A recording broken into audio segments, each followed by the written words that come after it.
Oi, gente. Vamos então começar o nosso curso de Álgebra Linear desse período letivo excepcional da Universidade Federal de Alagoas. Nós vamos tratar de álgebra linear, e álgebra linear é o estudo dos espaços vetoriais. No capítulo 2 do nosso livro-texto é que de fato começa esse conteúdo. Mas nós vamos dedicar um tempo inicial para rever alguns conceitos importantes e algumas técnicas de solução de exercícios que serão importantes para posteriormente aplicarmos. Então, inicialmente vamos estudar o capítulo 1 do nosso livro-texto, que fala sobre sistemas lineares e matrizes. Esse capítulo 1 está dividido nesses 8 tópicos. O nosso livro-texto é esse aqui, é o livro do Calioli, também escrito pelo Higino e pelo Roberto Costa. Nós vamos tratar então de sistemas lineares detalhadamente, para que seja feita uma certa revisão. Mas, repito, não é o conteúdo principal desse nosso curso. Bem, então alguns conceitos importantes, eles devem ficar para o nosso conhecimento. O primeiro deles, o que é uma equação linear. Então, a equação linear é uma expressão algébrica escrita dessa forma, onde você tem uma soma formada pelos produtos entre um número e uma incógnita, um outro número, uma outra incógnita, um outro número, uma outra incógnita, e assim por diante. Aqui nós isolamos um único número e igualamos a zero. Inclusive, quando uma equação linear é assim igualada a zero, a gente diz que ela é uma equação linear homogênea. Quando a gente usa esse último número do outro lado da igualdade, então não é uma equação linear homogênea. Então, os AIs aqui são constantes, são números, e os XI são incógnitas. Então, alguns exemplos. Essa daqui, com duas incógnitas, 2x mais 5y mais 2 igual a zero. E para não dizer que só aparecem aqui entre os números simpáticos, a gente pode ver, por exemplo, πx menos raiz de 2y mais 3e igual a zero. Ambas são equações lineares. Porém, essa daqui, 2x2 mais 3e igual a raiz cúbica de 4, não é uma equação linear. E ela não deixa de ser uma equação linear porque você tem aqui a raiz cúbica de 4. Ela deixa de ser uma equação linear porque você tem um expoente 2 aqui. Ok?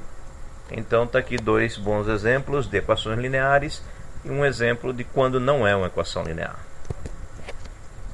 Bem, solução de uma equação linear é uma n-upla ou uma n-upla. Você vai ver escrito essa palavra de várias maneiras, mas está dizendo simplesmente que é uma lista com n números, uma lista ordenada com n números, que quando você substitui as n incógnitas, ela transforma a equação em uma igualdade verdadeira. Vamos dar um exemplo.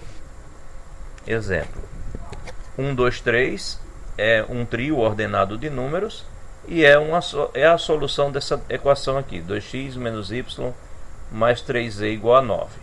De fato, se você colocar x igual a 1, 2 vezes 1 aqui você tem 2, e aqui você tem menos 1y, então menos 1 vezes 2 você tem menos 2, então 2 com menos 2 dá 0, e aqui você vai ter 3 vezes 3, que é igual a 9. Então, ela transforma essa equação nessa igualdade verdadeira. Portanto, esse trio de números aqui é a solução dessa equação. Bem, um sistema linear.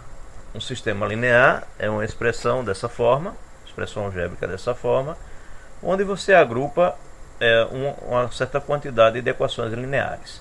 Nesse caso aqui, a gente está dizendo que nós temos aqui m equações lineares e cada equação linear dessa tem n incógnitas. E aqui à direita você tem o que a gente costuma chamar de termos independentes, só números aqui sem nenhuma incógnita, onde cada linha é uma equação linear. Isto aqui então é uma estrutura, é uma expressão algébrica que a gente costuma chamar de sistema linear. Exemplos. X menos y mais e igual a 1 2x menos y mais e igual a 4, x menos 2y mais 2e igual a 0, 3 equações lineares, com 3 incógnitas cada um, agrupadas dessa forma. Então é um sistema linear. Aqui você tem duas equações, você tem 3 incógnitas. A última incógnita desapareceu porque a gente está considerando como se fosse aqui 0z, por isso que o z desaparece na nossa escrita. E um sistema especial, um sistema que a gente chama de escalonado, ele é de tal forma que na primeira equação linear você tem, por exemplo, todas as incógnitas do sistema.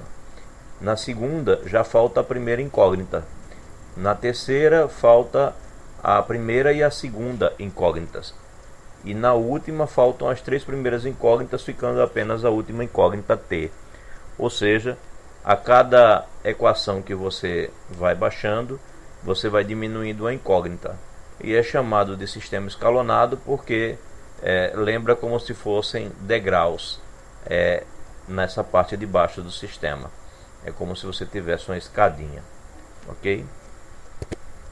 Solução de um sistema é uma n-upla ordenada de números que é solução de todas as equações do sistema. Então nós já falamos há pouco o que é uma solução de uma equação linear. Então uma solução das equações lineares todas do sistema, então é chamada de uma solução do sistema. Então, por exemplo, um trio de números que for solução dessa equação, dessa e dessa, ele será então uma solução do sistema. Um trio de números que for solução dessa primeira equação e também dessa segunda, será uma solução desse sistema. Lembrando que nesse caso aqui, por exemplo, o valor de z importa na primeira equação, mas não importa na segunda. Então, mas é importante considerar os valores do x e do y. Os mesmos que irão satisfazer a primeira equação terão que satisfazer a segunda. A mesma coisa aqui, né? Nós teremos 4 números, e esses 4 números, quando substituem x, y, z e t, devem fazer com que todas essas equações se transformem em igualdades verdadeiras. Bem, um sistema é dito impossível quando ele não tem soluções. Ele é dito possível e determinado quando ele tem uma única solução. E é dito possível e indeterminado quando ele tem infinitas soluções. Na verdade, temos apenas essas 3 possibilidades. Ou o sistema não tem soluções, ou o sistema tem uma única solução, ou se o sistema tiver mais que uma solução, ele terá que ter infinitas soluções. Um sistema linear nunca tem apenas 2, 3 soluções. Se ele tiver mais que uma, ele vai ter infinitas. Ou ele não tem nenhuma, ou ele tem uma, ou ele tem infinitas soluções. Bem, sistemas lineares equivalentes. O que são isso? Para que a gente saiba o que são sistemas lineares equivalentes, vamos marcar ou denominar ou colocar um símbolo para 3 ações importantes. Seja esse um sistema de equações lineares, vamos chamar de 1 a ação de permutar 2 equações de S.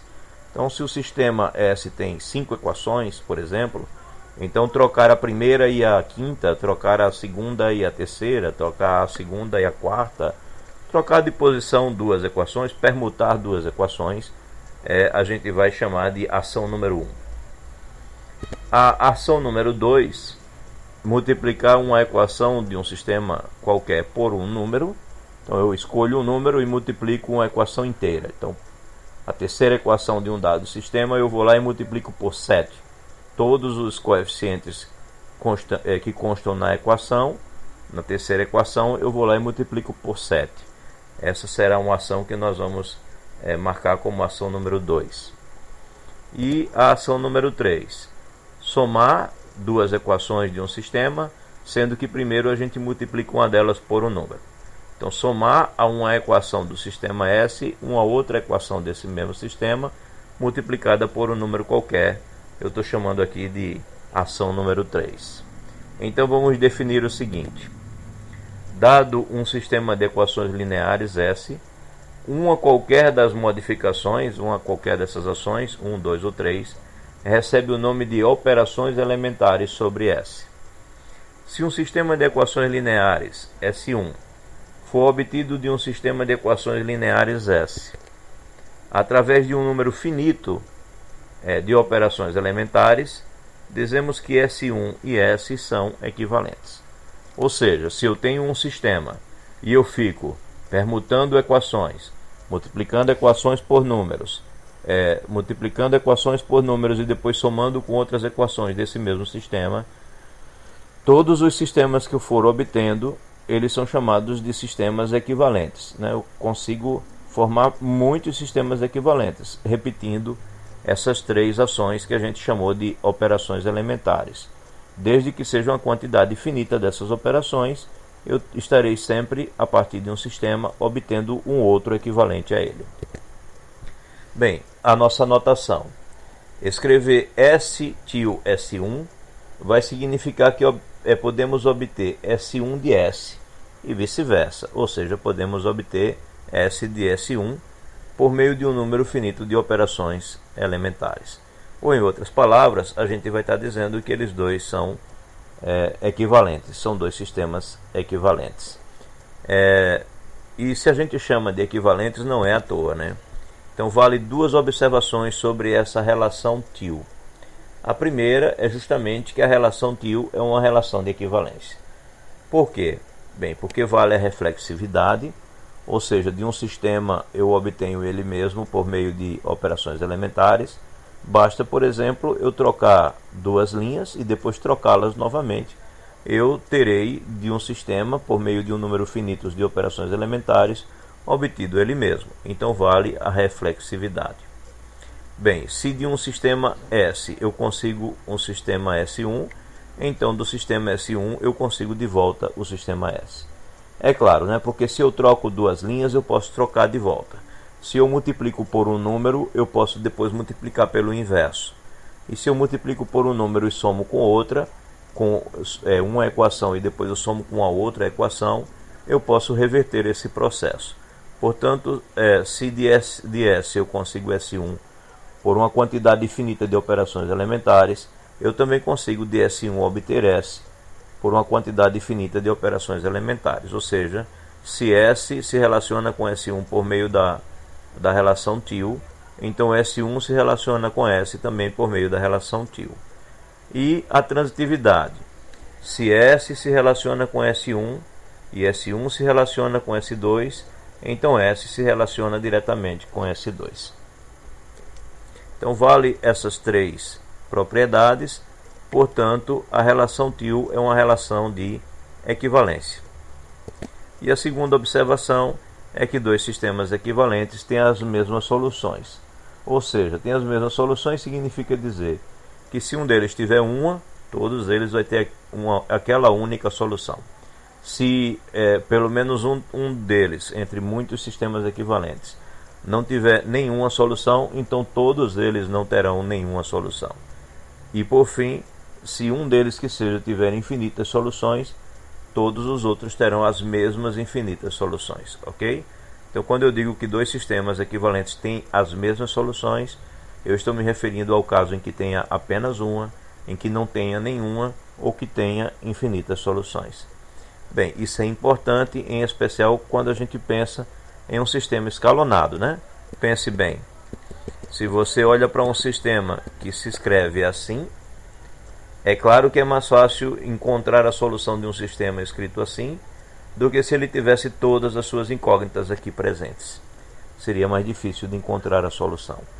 Então, se você tiver, dado um sistema qualquer, um outro equivalente a ele que seja escalonado, você resolve o escalonado e obtém a solução do sistema qualquer que te deram.